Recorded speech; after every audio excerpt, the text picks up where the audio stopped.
Ladies and gentlemen, brothers and sisters, comrades, friends, today we're going to be talking about should teachers get paid $100,000 every single year, but they need to work 11 months every single year. So this is a series where I react to different educational topics online. My name is Ian Phillips. I'm a 7th grade history teacher and doctoral candidate at the American College of Education. I study curriculum and instruction, and in specific, doing my research on teachers' perceptions of various behavior management strategies. So I'm bringing a lot into this conversation here, at least I hope, anyways. So having said that, let's read out the Reddit post here. It's from Teacher Guy 1980, and he's quoting a politician here. And I couldn't find what politician this was, but he's quoting some politician. It says, pay teachers $100K a year, ... but they need to work 11 months a year, like everyone else. And then they said, no, the stupid belief that more time equals more learning and that teachers only ever work 8 to 2. People have no idea how taxing it already is. Morning vent over after I saw this on TV. So, interesting conversation. I think a lot of people always talk about raising teacher pay now. To what extent that is? Should we raise that to $60K a year minimum? Should we raise that to $80K a year minimum? Should we raise that to $100K a year minimum? I think that that's arbitrary, and I think people have different points that they're willing to go. But I think the fact of the matter is, it's probably like, I don't know what the percent is, but it's probably like 90% of people think that teachers should get paid more money. And I really do think that if they were stuck in a classroom for even a day, then they would certainly sympathize with us a lot more, and we'll get that 100% approval rating on this topic. And so, especially in the very rough schools, and we'll talk about that here in a second. But what do I want to think about when I'm talking about this topic? What are some of the things that we should consider as a society, as well as just individuals trying to just mull this topic over? So $100K a year is a lot of money, and if you're gonna try to hire talent that way, and talent that is obviously worth $100,000, you got to make sure that you're sort of vetting these people out a little bit better. And we might want to hit certain educational benchmarks more than we otherwise would if we were paying a lower amount of money, right? So just think about other professions where people are making $100,000 a year. What kind of qualifications are they actually bringing into the workforce? And can we make teachers somewhat comparable in that, even if the economic industry is not as scalable, such as, say, tech, for instance, right? But if you have, $100,000 a year, what are we going to be expecting? Are we going to be expecting a bachelor's degree and a license? Do we want a license and a master's degree? Do we want a doctorate and a master's degree?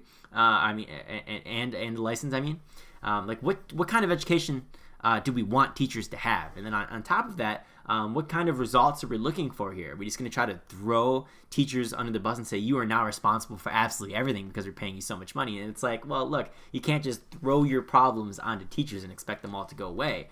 We can only do so much, and a lot of the problems are problems that we inherit as teachers. We don't make the problems, we inherit the problems, and then we sort of try to manage them as best we can. And what do I mean by this? It's like, well, look, you got kids who are not socialized. They come into us by middle school or high school or whenever, and they're causing ruckus in the classroom. They're going wild, right? It's chaos, it's commotion all the time, just yada yada yada yada. And so, this wasn't something that we caused. We sort of just inherited this problem. Like, we can manage things a little bit better, and I think that there's certain policies that can make things better, 100%. But at the end of the day, the root problem it's not necessarily our fault. So you have to be expecting that, look, we might not be able to solve everything with $100,000 a year, but there are some things that this will change. And one of the things that I want to talk about here is teacher retention. So if you have teachers and you throw them into the classroom, generally speaking, I can't remember the exact number, but I think it's like 40% of them leave within 5 years of the profession. Right now, you could argue, is that because of the pay? Is that because of the stress? And like, a lot of people don't really understand that even if you have a well-paying job, the stress of that position is way more than you'll have in a normal 9-to-5 job. It's like, yeah, you get the vacation. Yeah, you get the summers off. Yeah, you get a sick work day. But it's like those work days where you have to interact with those students. Sometimes that can be very, very, very, very stressful, especially in these very rough environments. I mean, you're dealing with disrespect all the time. Nobody cares about learning. And these are hyperboles, but when you only have 10-20% of students who actually want to be there and try at learning, and then the rest of them are all messing around in class, and there's very little structure on behalf of the school district policies as a whole, it's like, that makes for a very difficult time on behalf of the teachers, because you've essentially just sort of divulged into this babysitter almost, as opposed to somebody who's just actually teaching. And so look, I mean, this is something to really take into consideration here.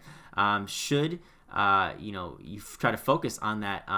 Will this help this teacher retention on behalf of just compensating for all that difficulty there, right? So, if you pay them $100,000 a year, they might be willing to put up with some more crap, right? And they won't get stressed out as much because it's like, look, they've mitigated stress in all their aspects of their life because of that money, or at least in most other aspects of their life, at least to some capacity, right? It makes things easier. Even if it's an issue they can't necessarily solve with money, you can at least make it better. And so, and it's like, money can't buy everything. It's like, it's true, but it can make everything better. And so I think that 100K would certainly help out there with the teacher retention. I have no doubt in my mind that would help out. Like when I first started my career, I was at a charter school actually, and the pay was very, very low, especially my first year. The second year, it actually went up to where it's comparable, starting off as a charter school teacher, going in like the public schools, right?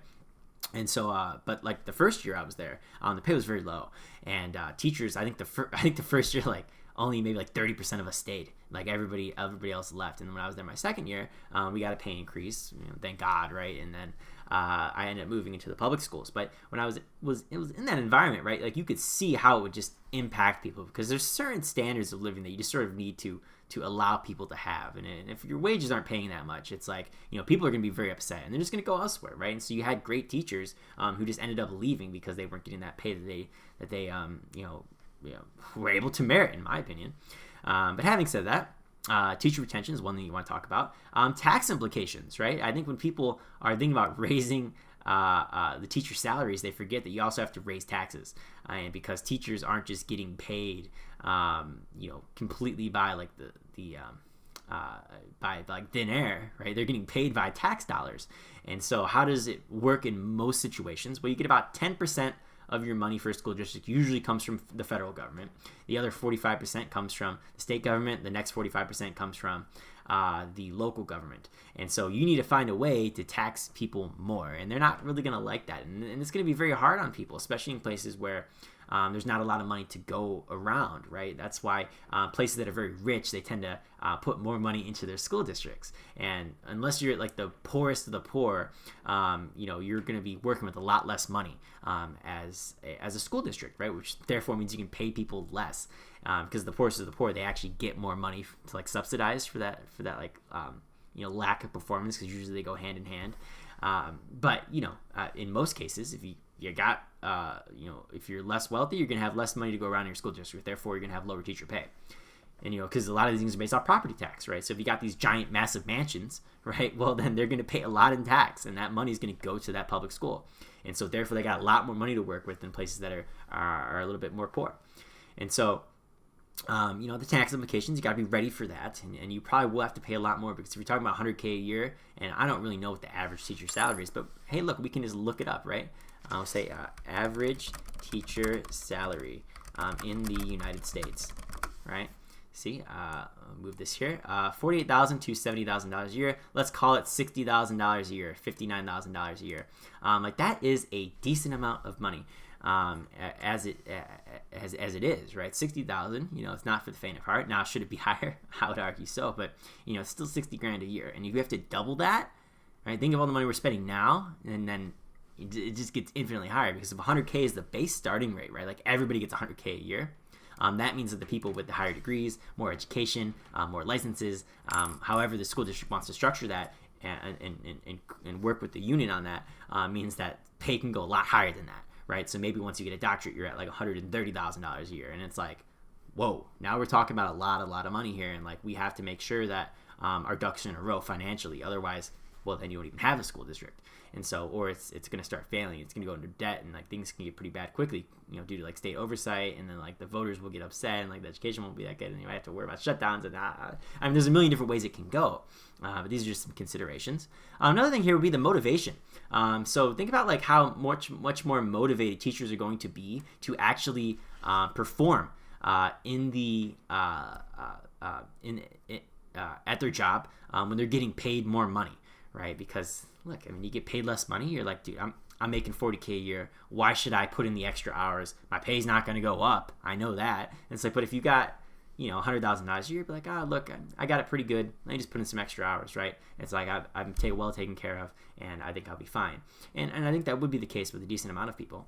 And but another thing here, as you'll see if you read this thread, is that a lot of times people will say, like, well, I'm not going to do work outside the normal day then. It's like, like for example, here we go. But if you think I'd spend even 1 second of time working after I clock out each day, it's like, it's not going to happen, right? So, do take that into consideration as well. If you're going to pay people more for working more, let's say that is the 11 months a year situation, it's like they're not going to want to do extra work outside, because teachers, one of the benefits that we get is that we're off in the summers, and that's one of our big benefits. And like people say, oh, well, you teachers are only getting paid for 10 months a year. It's like, you should take that into consideration when you're talking about your salary. It's like, really, if it was adjusted, it would be this much money. It's like, I guess, but like, what do you think? We're just gonna find another full-time job with like full-time equivalent pay, in the summer? It's like, are you stupid? It's like, I mean, like, what? Yeah, you can find something part-time. Maybe you work at like, I don't know, fast food or something. But like, what teacher wants to do that? Why did you go to school for a master's degree or a doctorate or whatever you did to just do that? I mean, it's not what you want to do. And it's like, you say, well, you teach summer school, yeah. It's like, give me a break, guys. Give me a break. And so, having said that, that's another consideration is the motivation. We got public perception of things. So how is the public going to look at the $100,000 a year? Are teachers going to be treated with a little bit more respect as a result of this?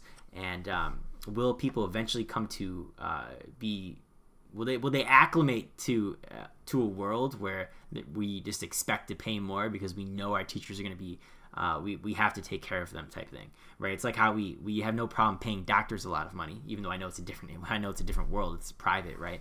But like, people know that they deserve that type of money. So it's like, why aren't teachers any different than like nurses or doctors, for instance? It's like our job's just important because without us, there wouldn't be nurses and doctors, right?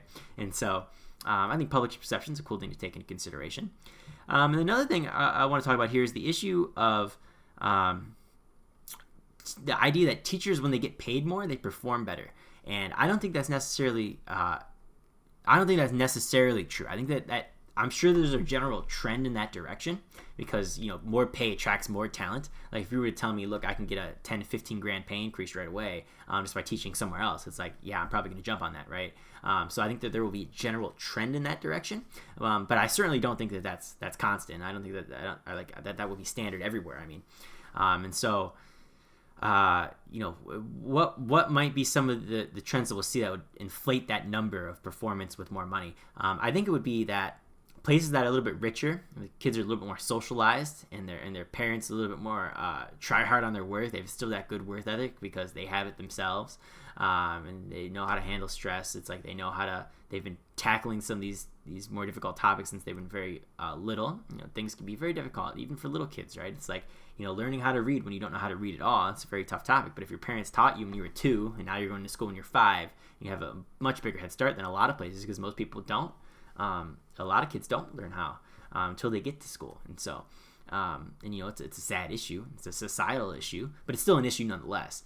And so, do take that into consideration. That would inflate that number of performance with more pay. But I do think that it would help us perform a little bit better, just because like the life stress would be taken off a lot of people's backs right away, and that would just sort of cause them to perform a little bit better in their work, because they can juggle the stress that comes with it a little bit better, right? So like there's no more meltdowns, there's none of that, right? And so that's the issue of $100K a year.